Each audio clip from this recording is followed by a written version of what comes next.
ಜೀವನ ಮುಡಿಪಾಗಿಟ್ಟವರು ಅಂಥವ್ರು ಇಬ್ಬರಿದ್ದಾರೆ ಈ ವೇದಿಕೆ ಮೇಲೆ. ನಮ್ಮ ಬೃಂದಾ ಮೇಡಮ್ ಮತ್ತೆ ಪದ್ಮಿನಿ ಮೇಡಮ್ ಇಬ್ರು ಕೂಡ ಕಲೆಗಾಗಿ ತಮ್ಮ ಜೀವನವನ್ನು ಮುಡಿಪಾಗಿಟ್ಟಿದ್ದಾರೆ. ಕಲಾ ಸರಸ್ವತಿಯ ನಿತ್ಯ ಆರಾಧಕರೇ, ಕಲೋಪಾಸನೆಯಲ್ಲಿ ತಲ್ಲೀನರು. ಎಲ್ಲೆಲ್ಲೂ ಕಲೆಯ ಕಂಡು ಗೌರವಿಸೋಣ, ನಿಲ್ಲದ ಅಭ್ಯಾಸದಿಂದ ಉಳಿಸಿಕೊಳ್ಳೋಣ, ಸಲ್ಲದ ಕಾಡು ಹರಟೆಯಿಂದ ದೂರವಿರೋಣ, ಕಲ್ಲನ್ನು ಕರಗಿಸುವ ವಿದ್ಯೆಗೆ ತಲೆಬಾಗೋಣ.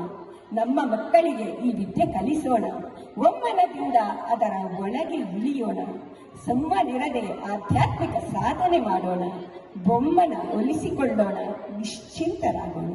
ಸಾತ್ವಿಕ ಬುದ್ಧಿಯ ತುಂಬೋ ವಿದ್ಯೆ ಇದು, ಸತ್ವಭರಿತ ಆನಂದ ನಮಗೆ ಕೊಡುವುದು, ಚಿತ್ತ ಅಂತರಂಗವನ್ನು ಅರಳಿಸುವುದು, ಮತ್ತೆ ಸಿರಿಹರಿಯ ಬಳಿ ಕರೆದೊಯ್ಯುವುದು.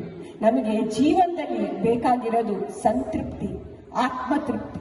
ಬರೀ ಹಣದಿಂದ ಎಲ್ಲದನ್ನು ನಾವು ಕೊಂಡ್ಕೊಳ್ಳಕ್ ಸಾಧ್ಯ ಇಲ್ಲ. ಕಲೆ ನಮಗೆ ಸಂತೃಪ್ತಿ, ಆತ್ಮತೃಪ್ತಿ ಕೊಡುತ್ತೆ. ಇಂತಹ ಕಲೆ ಒಲಿಸ್ಕೊಳ್ಬೇಕು ಅಂದ್ರೆ ಒಂದು ತಪಸ್ಸನ್ನೇ ಮಾಡಬೇಕು.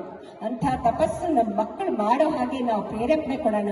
ಅವ್ರನ್ನ ಈ ಮೊಬೈಲು ಮುಂತಾದ ಆಕರ್ಷಣೆಗಳಿಂದ ದೂರ ಇಟ್ಟು ಇಂತಹ ಒಳ್ಳೆ ವಿದ್ಯೆಯನ್ನು ಕಲಿಯೋಂಗೆ ಮಾಡ್ತಾ ಇರುವಂತಹ ಈ ಸಂಸ್ಥೆಗೆ ಮತ್ತೆ ನಾನು ನಮನವನ್ನ ಸಲ್ಲಿಸುತ್ತಾ ಇನ್ನೂ ಎತ್ತರಕ್ಕೆ ಈ ಸಂಸ್ಥೆ ಬೆಳೀಲಿ ಅಂತ ಹಾರೈಸುತ್ತಾ ನನ್ನ ಈ ಮಾತುಗಳನ್ನ ಮುಗಿಸ್ತಾ ಇದ್ದೀನಿ. ಇಲ್ಲಿ ಅವಕಾಶ ಕೊಟ್ಟಂತ ಬೃಂದಾ ಮೇಡಮ್ಗೆ ಮತ್ತು ನೂರ್ಪುರ ಕಲಾ ಸಂಸ್ಥೆಗೆ, ಎಲ್ಲ ಪೋಷಕ ವರ್ಗದವರಿಗೆ ಎಲ್ಲರಿಗೂ ನನ್ನ ಹೃತ್ಪೂರ್ವಕ ಧನ್ಯವಾದಗಳು ಮತ್ತು ನಮಸ್ಕಾರಗಳು. ಶ್ರೀ ಕೃಷ್ಣಾರ್ಪಣ. ನಮಸ್ತೆ.